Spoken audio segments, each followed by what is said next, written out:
when it comes to like stuff like Inferno, where it's just a lot of playing and blazing like that, it's pretty much a lot of alterations on things that are kind of normal and just done in a way that I can do. Okay. And was that the writing process for like the dual guitar insanity of the Cacophony era? Or it was more prevalent in Cacophony than it is now, because in Cacophony we weren't as good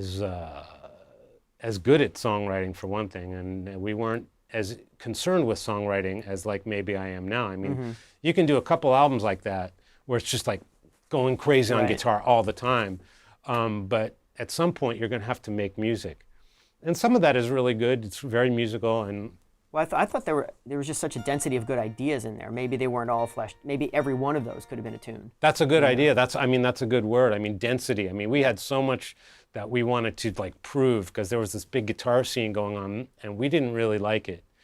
Oh, so this was your answer to it? Yes, it was our answer to it. I mean, there was a lot of super players, and we loved their abilities. But I think like I just said, we kind of wanted to fuck that stuff and kind of do it maybe a little bit more dissonant and with a couple different influences, like from obscure classical music.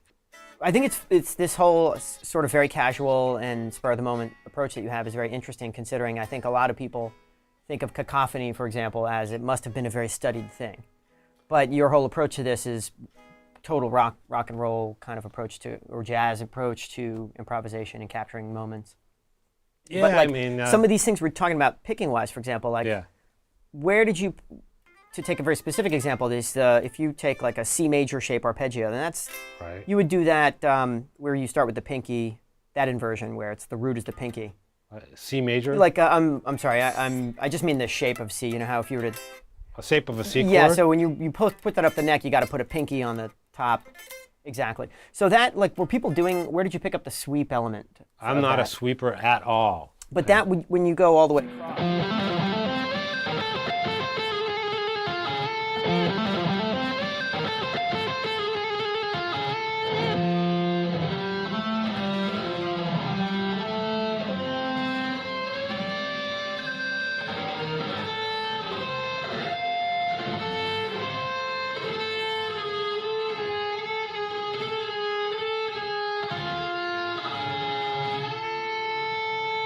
See how like perverted it is compared to the guys who will come and play a perfect sweep like that?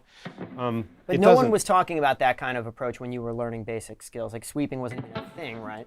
No, and I never, you know, there's probably 10 guys in this building who can sweep way better than me. None of those techniques with names on it kind of came into my radar. Well, I mean, Jason is sort of a poster child for a lot of people. He's the god of that, of a certain kind of. He's a god of that, but like also with Jason, it really wasn't about the technique; it was about content. Jason was one of those fantastic guys who techniques. I'm sure he worked very hard on it, but like he could master any technique anytime. But once you do that, now what do I do? Now you've got to make music. So he had all of these fantastic techniques at his command, and whatever they call them, I don't know what they, hybrid picking and all this stuff. He could do all those things.